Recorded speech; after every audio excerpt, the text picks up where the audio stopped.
going to be a lot of Bob Dylan videos.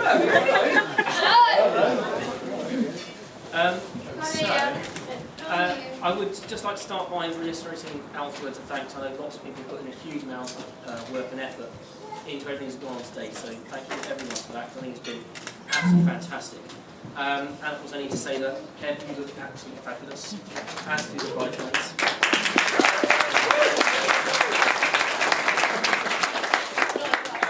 The groom's party also looked pretty good, and I think cheers, mate. One scrubbed up pretty well.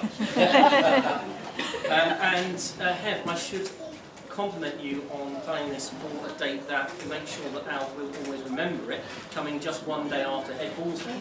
So there's no excuse ever to forget your anniversary. Now, of course, there are many different approaches you can take with the Best Man speech. Choosing the right one can often be as hard as finding a rhyme for Andrew Lloyd Webber. You can go for the cheeky, slightly risque style, but I did promise Heather that at the first sign of any innuendo, I'd just whip it out immediately. Now I could use some props, but really that's just bang out of order. So, I also could and should talk about Al's sort of generosity and modesty. For instance, the other day he got me an elephant for my room, and I said thanks, but he said, don't mention it. And I could go on about how Al does like Hev in slinky dresses. I think it has something to do with the way she comes down the stairs. But instead, I thought I'd take this opportunity to pass on some advice. He's only just got it.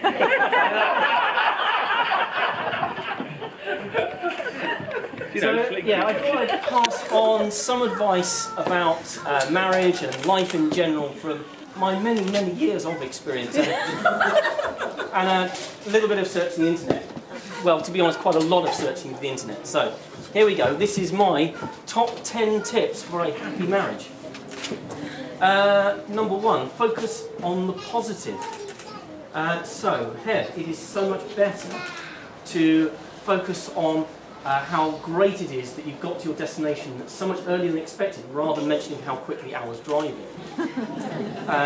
And also, it's great if you can reflect on just how you can find almost anything in the car, rather than noticing that pretty much everything seems to be in the car. Number 2, share a hobby. So perhaps, Hev, you could take up photography. And you can share in Al's fantasies about owning the latest Canon 5D Mark IV, potentially with an EF 1200mm f5.6 lens. The sad thing is, I know exactly what all that means.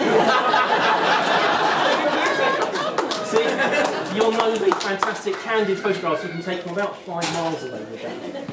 And Al, perhaps you could take up sewing and you could, I don't know, sew some stuff or something like that. Number 3, you can of course turn your 2 cats, Ling and Daisy, into the most obedient cats in the world. All you need to do is just tell them to come and go as they please, sleep when they like, and to scratch your furniture to bits. Job done. Number 4, give credit where it's due. So, of course, we know that Al can't resist a fruit machine. So, Hev, you can compliment him every time he plays one really well. And never be afraid to offer advice.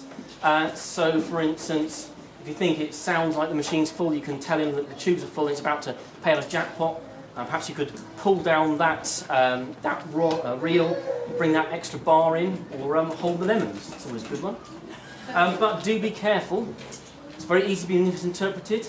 Nudge the melons, hold the plums, can easily lead to some embarrassment. And of course, Al does love his car, so Al, just change your Civic into an Audi, remove the indicators and the mirrors. Number 6, when it comes to questions such as, how do I look in this? Do my sideburns suit me? Are my trousers okay? And am I driving too fast? Or should I get up? I mean, it's only just gone 2 o'clock in the afternoon. Well, everyone appreciates something that sounds like honest advice. Just remember that that doesn't always mean it is actually honest advice. Number 7, you can work on projects together. Help the community. So perhaps you can go down to Waitrose, steal some bags and hand them out at the entrance to Lidl. Number 8. If you do need to save money at any time, just bear in mind that kids don't tend to know it's their birthday up to about the age of 4 unless you actually tell them. So, just bear that in mind. And on the subject of Lucas... How old is Tim? Nearly. Yeah, nearly. We missed our chance.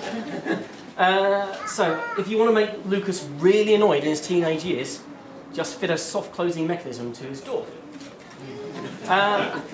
And finally, number 10, out. On no account should you ever draw on Hev's My Little Ponies, because apparently she doesn't like it.